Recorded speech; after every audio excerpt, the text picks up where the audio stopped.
ఛత్తీస్గఢ్ రాజధాని రాయ్పూర్లో ఇటీవల ఏర్పాటు చేసిన పెయింటింగ్ ఎగ్జిబిషన్ చూపులను విశేషంగా ఆకట్టుకుంది. పెయింటింగ్ ఎగ్జిబిషన్లో ప్రతి చిత్రం ఒక సజీవ శిల్పం లాంటిదే. ప్రతి బొమ్మ ప్రాణంలో తొణికిసలాడుతూనే ఉంటుంది. దూరం నుంచి చూస్తే బొమ్మలు గుసగుసలాడుతున్నట్టే కనిపిస్తూ ఉంటాయి.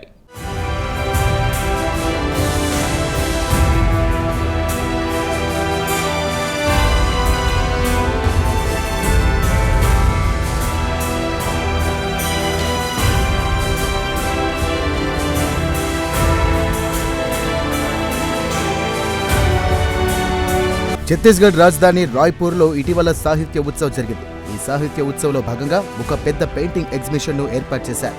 నవా రాయ్పూర్లో ఈ పెయింటింగ్ ఎగ్జిబిషన్ ఏర్పాటు చేశారు. ప్రధానంగా ఛత్తీస్గఢ్ రాష్ట్ర చరిత్ర అలాగే ఇక్కడి ఆదివాసుల సంస్కృతిని తెలియజేసే చిత్రాలకు ఈ ఎగ్జిబిషన్లో పెద్దపీట వేశారు.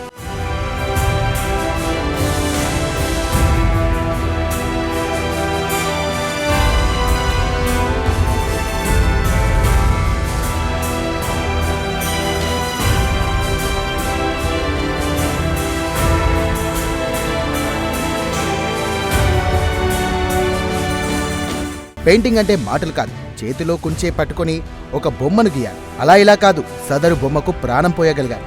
అప్పుడే ఆ బొమ్మ లేదా చిత్రం జనంలోకి చొచ్చుకుపోతుంది. అంతేకాదు, అదొక సజీవ చిత్రం అవుతుంది.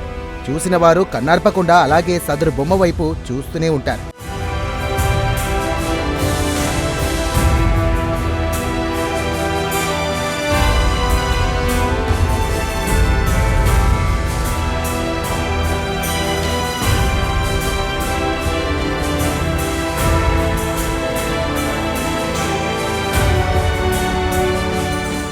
పెయింటింగ్ ఎగ్జిబిషన్లో ప్రతి చిత్రము ఒక సజీవ శిల్పం లాంటిదే.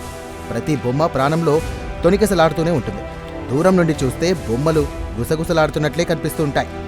ఏదేమైనా ప్రాణమున్న బొమ్మలను చూస్తున్నట్టే ఉంటుంది.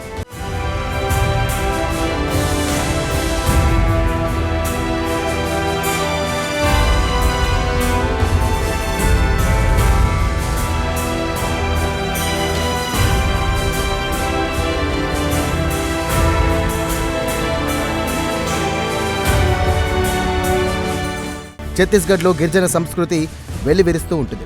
దీనికి ఒక కారణం ఇది. ఛత్తీస్గఢ్ జనాభాలో ఆదివాసులు ఎక్కువ మంది ఇప్పటికీ అడవులోనే ఉంటారు.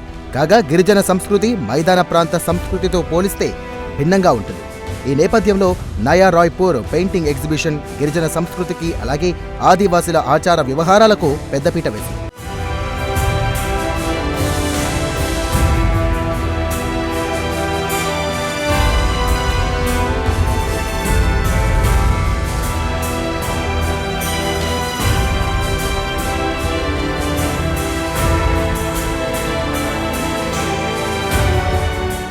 ఏదేమైనా నయా రాయ్పూర్ పెయింటింగ్ ఎగ్జిబిషన్ చూపర్లను విశేషంగా ఆకట్టుకుంటుంది.